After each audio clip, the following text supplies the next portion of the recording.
Hello, what's up, how are you all? Welcome to this revision session where we will revise SAE. This revision will focus on revising S3400. Yes everyone, so here we are going to revise all the concepts along with the questions. In this revision I will refer to our board notes. You will get these on Telegram channel. Link is in the description. Here we will not only talk about concepts but also along with the concepts we will refer to all the questions from past exam, RTP, MTP, test your understanding of the study material. So before moving on to the video, my request to all of you is to like the video so that it can benefit other CA final students as well. Such good videos can reach them as well. Okay sir, so first of all let's talk about what is assurance engagement. We will gradually revise the entire concept. Please keep focusing. Okay sir. Assurance engagement means an engagement where our practitioner will express what? Conclusion. Sir, conclusion regarding what? About the evaluation of the subject matter against the criteria. Now when you express this conclusion that whether the subject matter is prepared as per the criteria or not, what will happen from this sir? This will enhance the confidence of the intended user. This will enhance the confidence of the intended users somewhere. Let us understand this from the point of view of audit. Is audit also an assurance engagement? Yes sir, where your auditor expresses his opinion. Opinion regarding what? Whether the financial statements are prepared as per the applicable FRF. Okay sir, what happens from this? This enhances the confidence of the shareholder. So come back once, let us revise. Assurance engagement is an engagement where the practitioner expresses the conclusion. Regarding what? About the evaluation of the subject matter against the criteria. What will happen with this? Enhance. Do with me? Enhance. Enhance the confidence of the intended user. Now sir, understand one thing. What do the standards on assurance engagement talk about? We will talk about subject matter other than historical financial information. Other than means that we will cover all the things other than historical financial information here. Sir, why is that so? We have already covered historical financial information in audit and review. The standards on auditing talk about audit. The standards on review engagement SRE 2400 series talk about review. So they have covered the assurance of historical financial information. Now all the cases other than that will come under standards on assurance engagement. Now there are 3 standards given in your course. SAE 3400 prospective financial information, 3402 internal controls at service organization and 3420 Proforma financial information. Now in this revision our focus is going to be 3400 i.e. prospective financial information. Come let us talk about it. Similarly 3400 examination of prospective financial information. Sir, what is prospective financial information? See what we were talking about till now? Historical financial information i.e. P&L for the year ended, this balance sheet as on i.e. the income and expenses which you had already included. We were talking about the assets and liabilities which were already there. Now we will talk a little futuristic. Now we will talk about the future. How much money will the company earn in the coming 1 year, 2 years, 3 years? What will be the revenue of the company? What will be the profits of the company? What is it called? Prospective financial assumption. Okay sir? So, you can say that this is a financial assumption which is based on assumption. Somewhere you are assuming what events will happen in the future and what action will the entity take on that. The entity will get sales orders and it will fulfill them and earn revenue, etc. Okay sir, now this PFI, which is prospective financial assumption, is of 3 types: forecast, projection, or a combination of both. First of all, let us understand forecast. Forecast means expected assumption, something that you can expect about the future events and actions of the management. This is your best estimate assumption based on the experience. Sir, what does experience mean? Till now I have seen that quarter-on-quarter sales increase by 5%. So according to that experience I can say that in the next quarter also sales will increase by 5%. So this is what? This is forecast. So forecasts are always expected assumptions. And you can call them best estimate assumptions based on the experience. Okay sir, what is the difference in projection? I said that there is hypothetical assumption in projection. What will be the same thing, the same future events? What action will the management take on that? But because these are hypothetical assumptions, this is not necessarily expected. Sir, what does hypothetical mean? 3 examples. If I open my own startup, then my revenue will be this much. Right now it is a startup, a new company. I don't know what happened before. So you are projecting, you are guessing.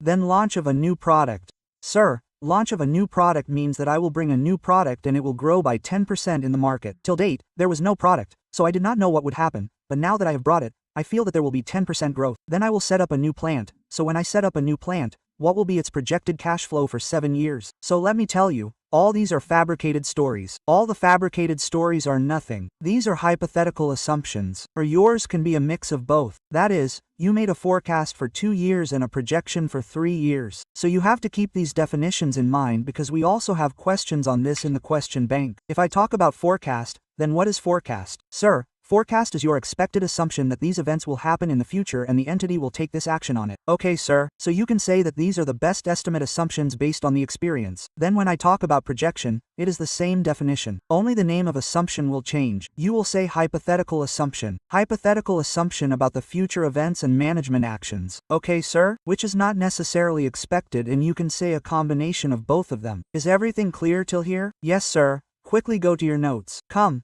Let's revise within revision. First of all, we have just covered the definition of assurance engagement. This is often useful in writing answers. Keep in mind, engagement is where the practitioner will express the conclusion. What does conclusion mean, sir? It enhances the degree of confidence of the intended users, not the responsible party. You don't build the confidence of the management. You build the confidence of the users. About what? About the evaluation of subject matter against criteria. So the way I have explained it to you is the simplest. Practitioner expresses the conclusion about what? Evaluation of subject matter against criteria. What will happen with this, sir? By giving your conclusion, the user's confidence will increase about the subject matter, whether the financial statements have actually been prepared properly or not. Do you understand this basic thing? I do understand, sir. Then it says that there can be many such subject matters in assurance engagement which are other than the financial statements on historical financial information. Then it says that the level of assurance here will be going to be moderate. Here specifically 3,400 is being talked about. Okay, sir. Then he says that there are 2 types of assumptions in PFI. Best estimate hypothetical assumption, as we just discussed, need not necessarily be done by statutory auditor. It is not necessary that statutory auditor does it, but if he wants he can do it. Then it does not apply just like that. The examination of PFI, which is in general and narrative terms. That is,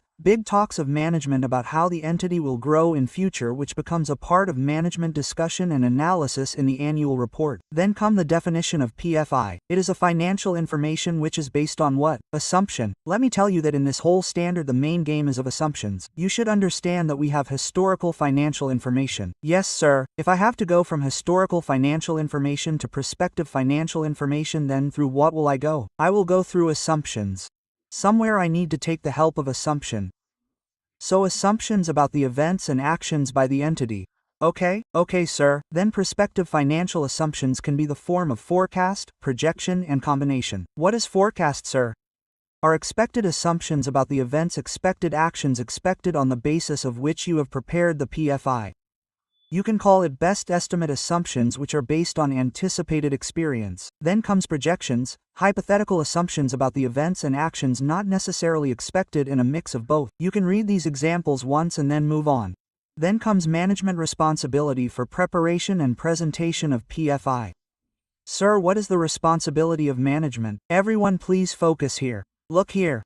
Look here, look here. What is the responsibility of the management? Sir, before understanding the responsibility of the management, revise a little bit of professional ethics. We had read the clause in professional ethics, Clause 3 Part 1 of the second schedule. I used to say again and again Clause 3 EOE. Clause 3 EOE. EOE means report on EOE, that is estimate of earnings. Now we are estimating these earnings. It means that these will happen in the future. This is our contingent upon the future transaction. And you are allowing your name or your firm's name to be used in a way that the other person feels that you vouch for the accuracy of the forecast. So I had said that you can associate your name with such forecast. There are only 3 things given in it. BUS means basis for forecast assumption, source I nation. Plus you give a statement that you don't vouch for the accuracy of the forecast. If you give this thing, then the work will be done. There is no problem. Now keeping this context in mind, I will build up the whole standard further. Go ahead. First of all, we will talk about responsibility for preparation and presentation of PFI. Whose responsibility is this? It is the responsibility of the management. So it is the responsibility of the management to identify and disclose the PFI somewhere. Sir, what should we disclose? Just 3 things have to be disclosed. I said just means B for basis of forecast. On what basis did you make the forecast? What are the historical trends? What are the orders in hand on the basis of which you are making the forecast? A for assumptions. How do you think the demand will grow? And S for source data. What source data did you use to make this forecast? So keep 4 things in mind. Identification and disclosure basis for forecast assumptions used in source data. Using these the management will prepare the PFI. Okay, sir. Now when the management has prepared the PFI, what is the duty of the member examining the PFI? Tell me again, I have only one question. How do we reach the projection from historical data using assumptions? So here we need sufficient and appropriate evidence that the assumptions are correct. Sir, there are two types of assumptions. I hope you have understood by now. Best estimate assumption, hypothetical assumption. So check the best estimate assumption of the management. Is it unreasonable or not? They are not unreasonable, meaning they should be reasonable. Okay, sir. Then their hypothetical assumption should be consistent with the purpose of information. So for example, I am going to take a loan for buying a factory. So, if I buy a factory, what will be the revenue, what will be the cost, what will be the cash flow? Keeping that in mind, you have to make a hypothetical assumption. So whatever is the purpose of this hypothetical information, whatever projection you are making, you have to take your assumptions according to that purpose. Okay, sir?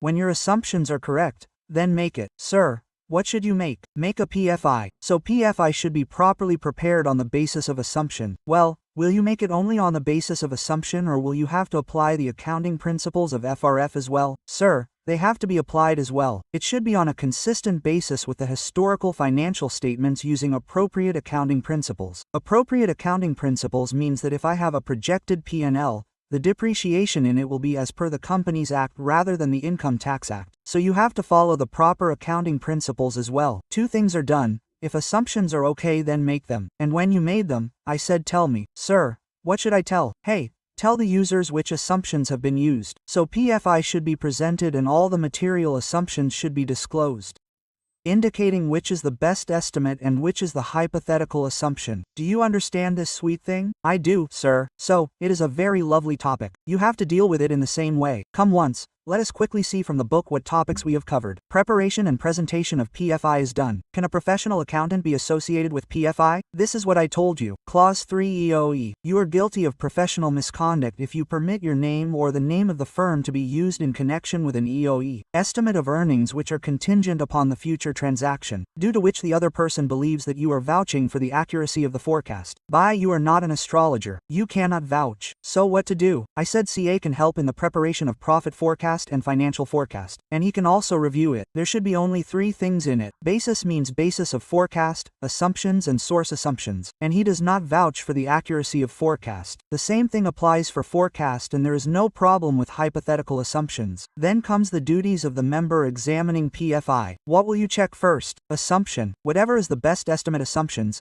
these are not unreasonable. Hypothetical assumptions are consistent with the purpose of inference. If the assumption is correct, then make it. Make it. That means PFI is properly prepared presented. No PFI is properly prepared on the basis of assumption. Plus it is prepared on the consistent basis with the financial statement using appropriate accounting principles. Now tell me, that means it is properly presented. And all the material assumptions, these are disclosed, indicating whether we are best estimates or hypothetical assumptions.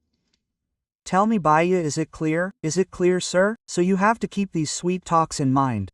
Now, sir, after this we will talk about the nature of assurance regarding the PFI. Look here. Can I give my opinion that my PFI, which is prospective financial information, the revenue mentioned in it will be achieved? The profit mentioned in it will be achieved. Can I give such an opinion? No. We are chartered accountants. We are not astrologers that we can say that there will definitely be this much revenue. There will definitely be this much profit. So keep in mind, can I give my opinion that the PFI results will be achieved? No, because events and actions have not happened. Those events and actions have not happened yet, and who knows, they may not happen. And the evidence to support the assumption is also future-oriented and speculative. Speculative means it can happen. It is not necessary that it will happen. So you have to keep in mind that even the evidence on the basis of which we are checking the assumption is speculative. It is future-oriented. So you cannot give your opinion like this. Okay, sir, so we are not giving our opinion on whether those results will be achieved or not, but we can give our opinion on whether the assumptions seem unreasonable to us. You can give your opinion on that. Okay, sir.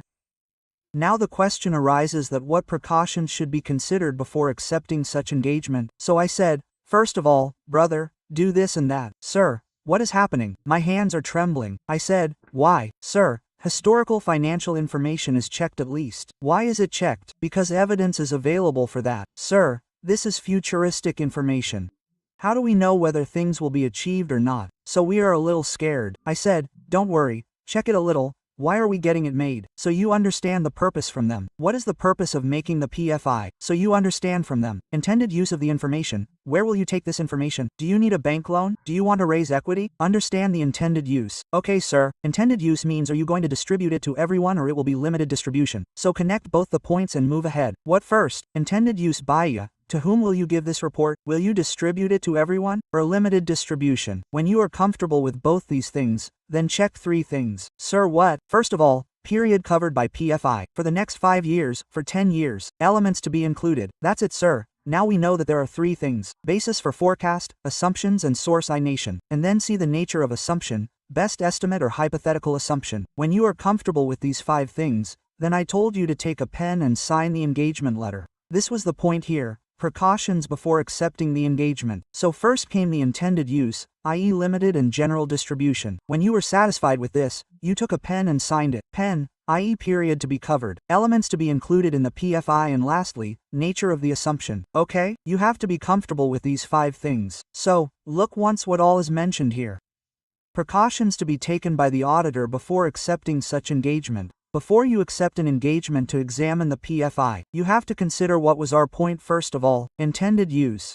Is this for general or limited distribution? When we were satisfied with this, we signed it with a pen. Pen, i.e. period covered by the information. Elements to be included, which includes the basis for forecast, assumption, source of information and nature of the assumption. Now, keep 2 sweet points in mind in this. In these, I asks the question about the conditions when you will decline and withdraw from the engagement. Tell me what is the most important thing in this engagement? Assumption. If you are not satisfied with the assumption, you should not do the engagement. So don't accept or withdraw from the engagement if you feel that the assumptions are unrealistic. Alright, sir, or you feel that the PFI is being used for the wrong purpose. So if you are not happy with the assumption or you are not happy with the use, then you should not work with this engagement. Then see how much we are going to rely on the historical financial assumption in this engagement.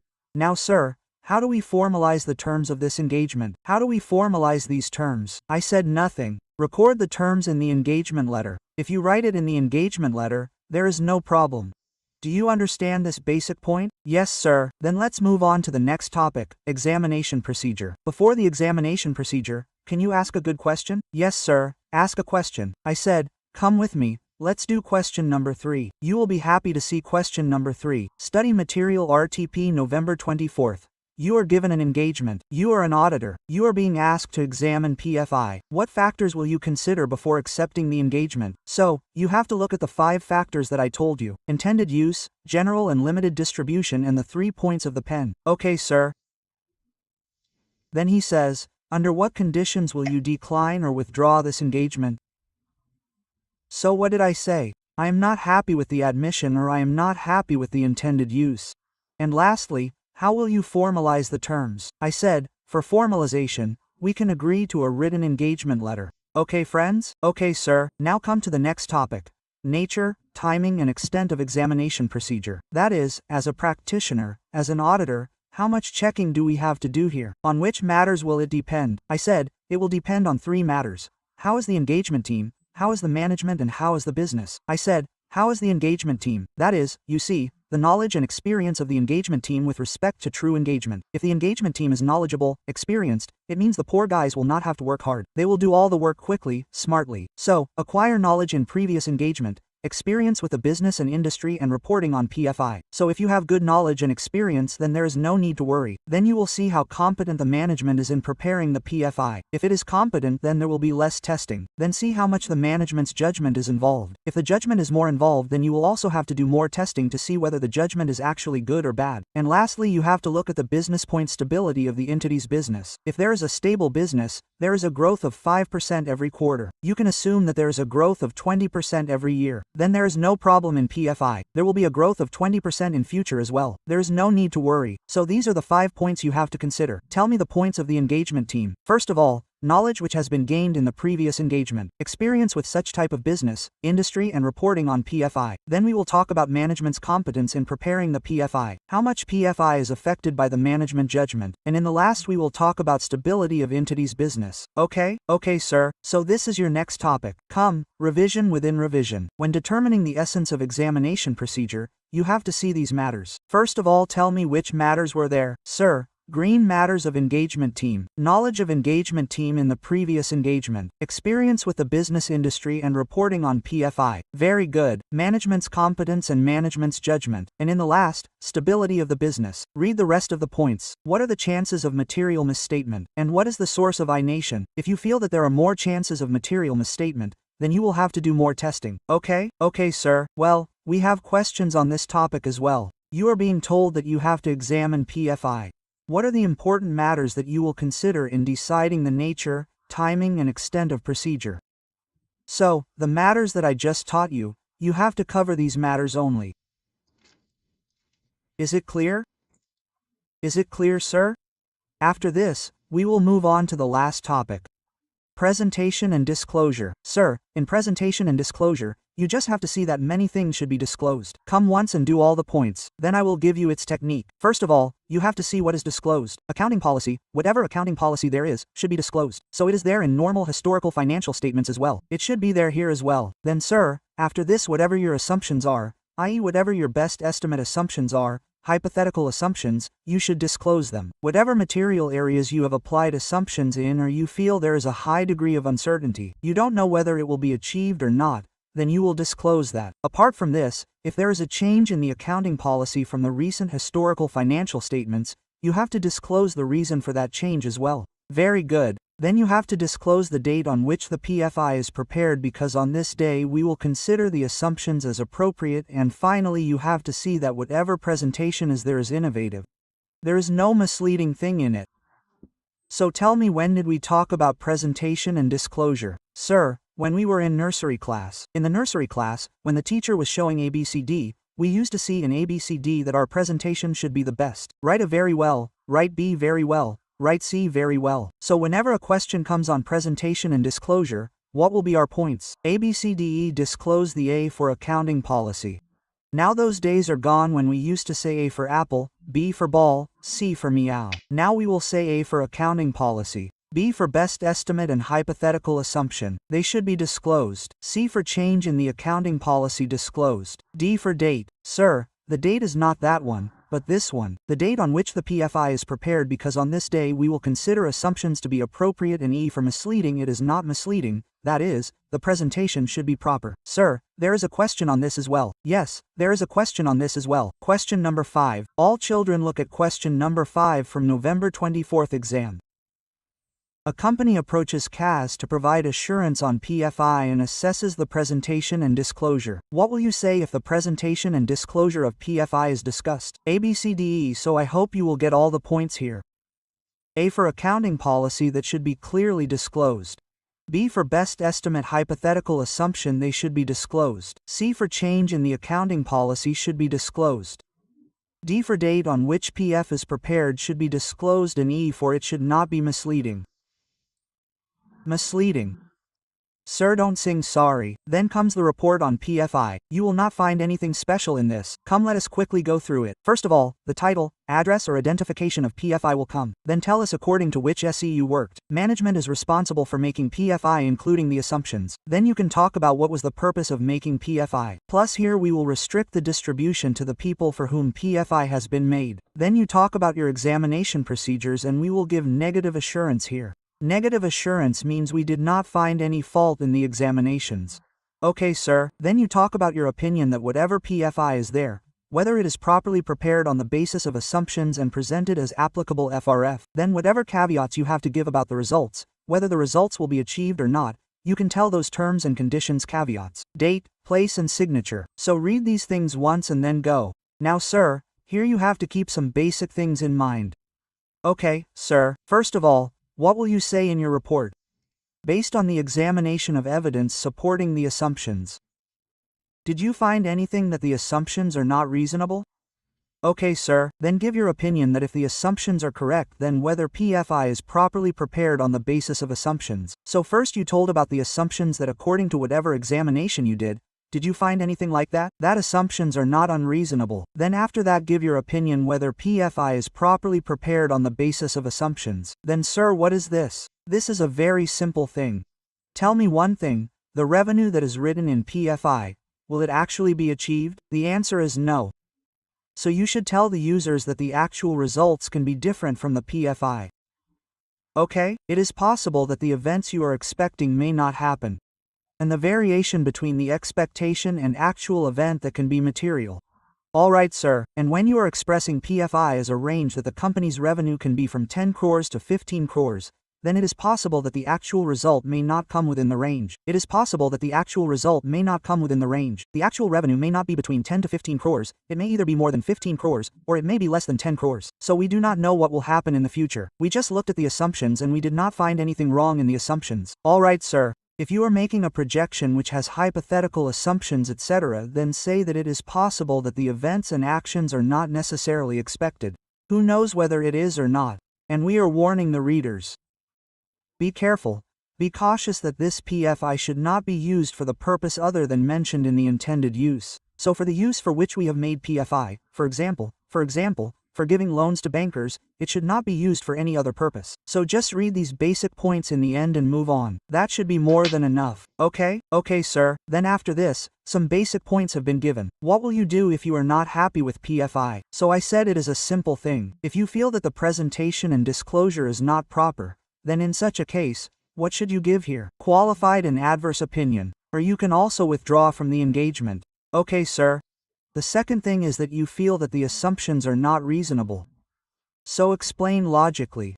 What is the biggest thing to go from historical to PFI? Assumptions.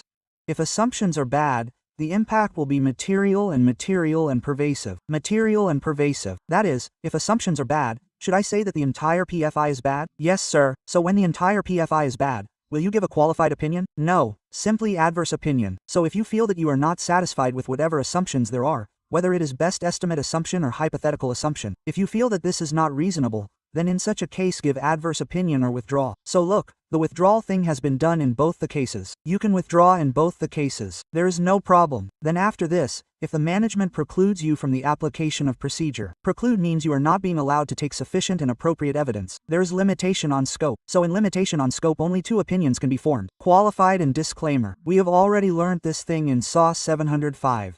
So here it says either you withdraw or you disclaim. Sir means they have not left any space for qualified. No sir, here they have not left any space for qualified. It simply means that you are not being allowed to do the procedures. Your evidence is not being taken, so do not give your opinion here. And lastly, documentation is just a basic thing. You have to keep proper documentation with you that you did your engagement properly. So evidence to support the examination of PFI and evidence that this engagement was done as per se. So there is nothing special in the documentation. Just read and go. So come quickly one last time. Let's talk about modified conclusion. This is important. A question of 2 marks can be made from here. If you are not satisfied with the presentation disclosure, give qualified and adverse opinion or withdraw. Okay sir, if you feel that the assumption itself is bad, that is, the entire PFI is bad, quietly give adverse opinion and withdraw. But if you feel that you are not being allowed to apply for procedures here, you are not being allowed to perform procedures. So if they do not allow you to perform procedures, there will be no evidence. If there is no evidence, then do not give opinion. Disclaimer your opinion and withdraw from the engagement. Okay sir, so I think we have done all the questions. If we get one more question of test your understanding, it will be fun. Sir, it has come. Look at question number 1, it will be fun. The company has approached SAE for assurance report on PFI. When going through the project details, he saw that the depreciation on the fixed assets is calculated as per the Income Tax Act, and there is no disclosure about it. So tell me how to proceed with the matter. So I had taught you one thing sir, as a practitioner, as an auditor, what procedures do you have to do? First of all, check the assumptions. Okay, then prepare it and tell me. So when I used to say prepare it according to whom? PFI should be prepared as per assumptions. Okay sir? After that, PFI should be prepared in consistent basis with the financial statements and accounting principles. So in accounting principles, I had told you that whatever our accounting principles are, FRF, it should be prepared according to that. So here they prepared it according to the Income Tax Act. Is this wrong? Yes, this is wrong. So you have to see that PFI is prepared on a consistent basis with a historical financial statement using appropriate accounting principles. The company should comply with the Companies Act and depreciation should be calculated accordingly. If you are not happy with the presentation and disclosure, then in the last I taught you that you can give qualified and adverse opinion or you can withdraw both. There is no problem. So whichever of these 2 options you like, you can do it. So it is a good question. You can mark it for your next revision. So thank you so much everyone for joining this session. I hope you enjoyed it a lot. In this standard, the main game is all about the assumptions. If the assumptions are right and the PFI is prepared correctly according to that, then there is no problem. So, thank you so much everyone. If you like the video, then do give it a like. Do let us know by commenting. What is your feedback? Because your appreciation is my motivation. And stay tuned to the channel like this. Only if we study happily, we will move ahead and we will definitely rock in the exams. If you have not subscribed to the channel yet, then do subscribe it and see you all in the next video. We will meet again on Rahi Audit. Ciao ciao. Keep going all of you.